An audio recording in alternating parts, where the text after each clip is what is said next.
The Women Who Swore at the Television. On Iran, Memory, and the Women Beneath the Chador. By Elias Winter. July 7th, 2026. Read by an automated voice. The funeral was a sea of black. Black chadors, black banners, black turbans, black cloth stretched across buildings and avenues. Black gathered into such density that it seemed less like color than atmosphere, as though the state had found a way to manufacture night and march it through the streets. The cameras moved over the crowd slowly, reverently, searching for grief and finding it everywhere. Women stood packed together beneath the weight of the same garment. Men struck their chests. Voices rose in lament. Portraits of the dead towered above the living. I watched and felt revulsion. The word came before I could discipline it. Ugly.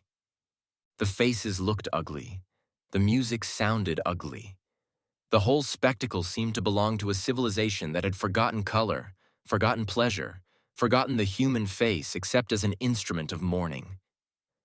And then I hated myself for the word, because something beneath it had begun to break open. I remembered the old women. Not these women exactly. Or perhaps these women before the state had placed them inside its frame. I remembered women in flowered chadors, pale cotton covered in small red roses, green leaves, blue vines. Chadors worn inside the house, lightly, almost carelessly, drawn around the shoulders when someone entered the room, pulled forward during prayer, dropped back again while tea was poured. They did not look like symbols. They looked like women. They sat against cushions with their knees drawn up, surrounded by daughters, sisters, grandchildren, neighbors, cousins, people entering and leaving without announcement. There were narrow glasses of tea darkened by sugar, plates of fruit, a knife moving through apple skin in one unbroken spiral, a television speaking too loudly from the corner. And when the television showed the clerics, the speeches, the endless declarations of victory and sacrifice, those women swore at it. They swore with fluency. They cursed the officials, the lies, the pompous voices, the men who spoke of God as if he had appointed them personally to explain hunger to the hungry. They mocked their faces. They called them thieves. They insulted their fathers and mothers. Then they adjusted the chador beneath their chin, poured more tea, and continued the story they had been telling before the propaganda interrupted. That is the Iran I remembered. Not unveiled modernity standing heroically against darkness. Not secular virtue fighting religious backwardness. Not the clean architecture of ideological categories. A woman in a flowered chador calling the Islamic Republic liars. She may have prayed 5 times a day. She may have believed in saints, dreams, omens, jinn, the evil eye. She may have disapproved of half the modern world. She may have carried the moral severity of generations inside her. And still, she knew a fraud when she saw one. She covered her hair and uncovered everything else. Her contempt, her humor, her suspicion, her authority, her tenderness, her capacity to say that a man speaking in the name of God was full of shit. No state had granted her that freedom. It was already hers. This is what ideology cannot understand. It knows only categories because categories are easier to govern than people. Veiled means submissive. Unveiled means liberated. Religious means loyal. Traditional means obedient. Modern means Western. The regime depends on these equations. So do many of its enemies. Both require the woman to become evidence.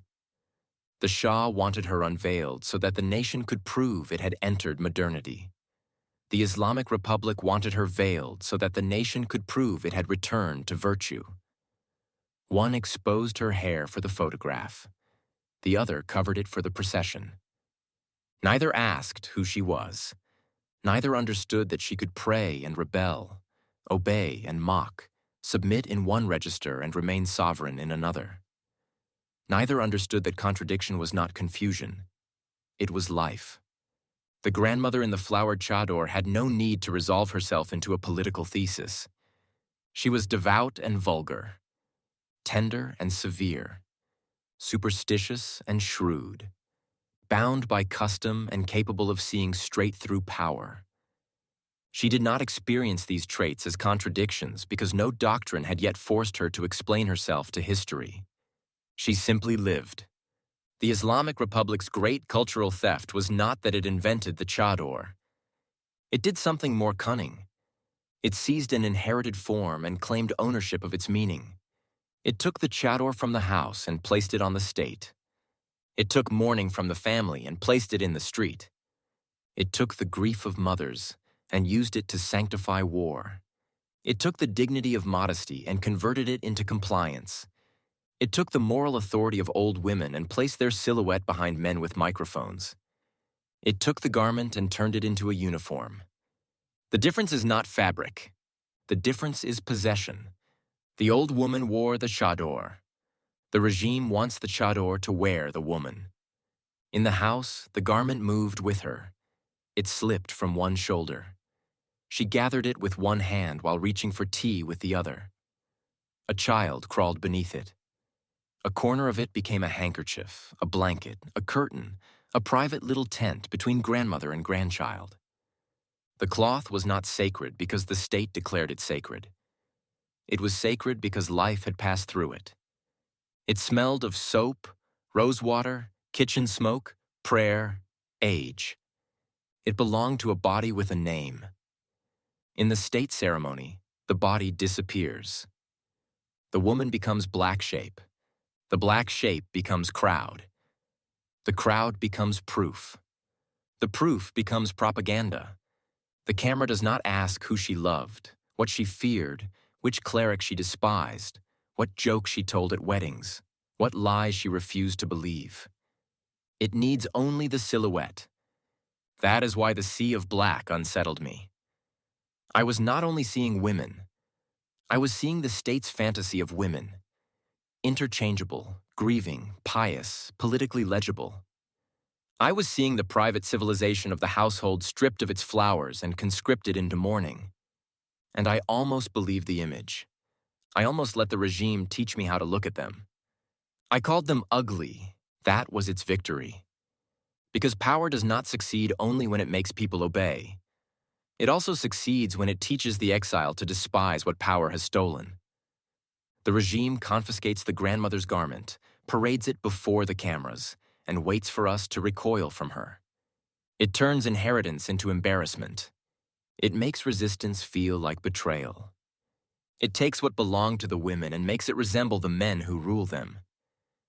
But the old women knew the difference. They knew it without theory.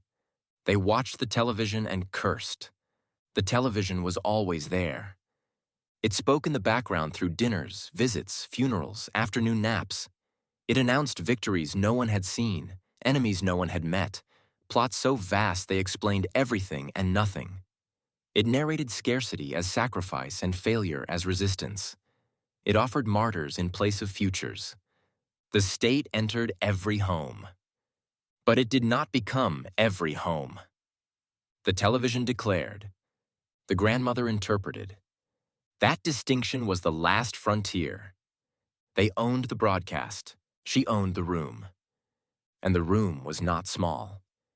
It contained the family, the dead, the neighborhood, the village left behind, the recipes no one had written, the names of relatives no child could keep straight.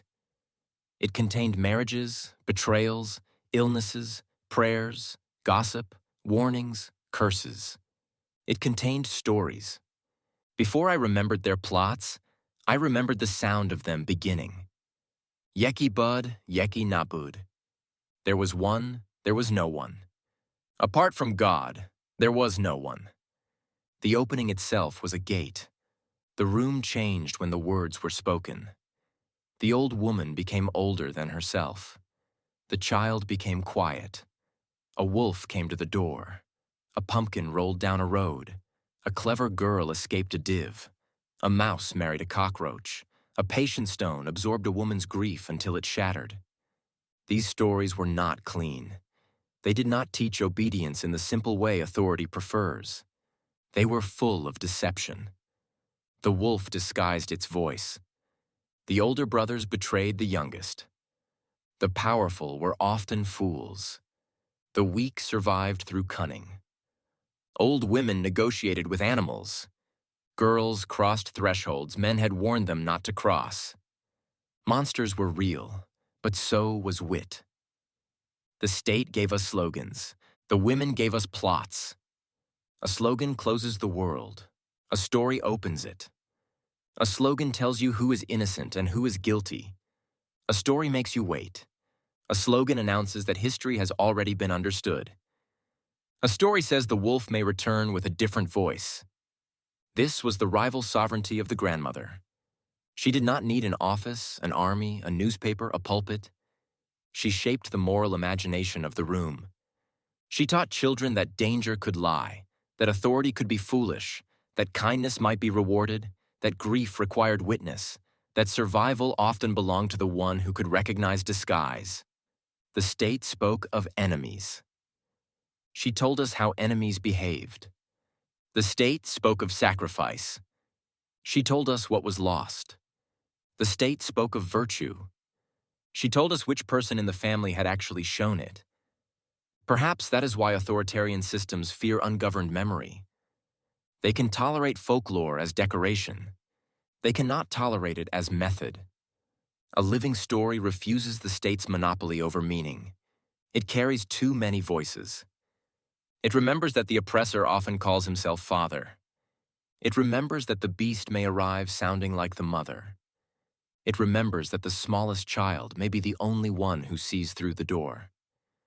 Now I am crying because I remember the women but not the stories. This is the cruelty of memory. The room remains before the words do. I can see the flowered chador more clearly than I can remember the tale told beneath it. I can see the hand holding the edge of the cloth. I can see the tea. I can see relatives sitting close enough that no one's body belonged entirely to itself. But the plots have thinned. The names are fading. The old women have become atmosphere. They were archives without institutions. They carried family history, folk religion, lullabies, recipes, insults, warnings, ancient fears, local myths, the memory of winters, births, epidemics, migrations, marriages. They carried all this in bodies history would never record. When they died, libraries burned quietly. No newspaper marked the loss. No university cataloged the disappearance. No ministry declared a day of mourning for the vanished sentence, the forgotten ending, the story no one else knew. A grandmother died. A world lost its narrator. Perhaps that is what the tears know. Not only that the women are gone, that I returned too late to ask what they had been saying. I remember that they told me stories before I can remember the stories themselves. And now the Islamic Republic places another old woman before the camera, covers her in black, points to her grief, and says, "This is Iran." The West looks and agrees. One side says, "Here is authentic piety." The other says, "Here is oppression." Both see the cloth. Neither sees the room. The regime flattens her into devotion. Exile flattens her into victimhood. Modernity looks backward and asks why she did not become someone else. But she was someone. That is the fact every ideology misses. She was not waiting to be interpreted. She was not an unfinished liberal subject. She was not a primitive version of the modern woman. She was not the regime's obedient mother. She was not the secular exile's shame. She was a person whose complexity exceeded the vocabulary of those who came to rule her. She could wear the chador and despise the state. She could believe in God and reject his representatives. She could preserve custom and still recognize tyranny. She could frighten children with stories and protect them with the same voice. She could curse the television and then ask whether everyone had eaten. This was not political purity. It was civilization.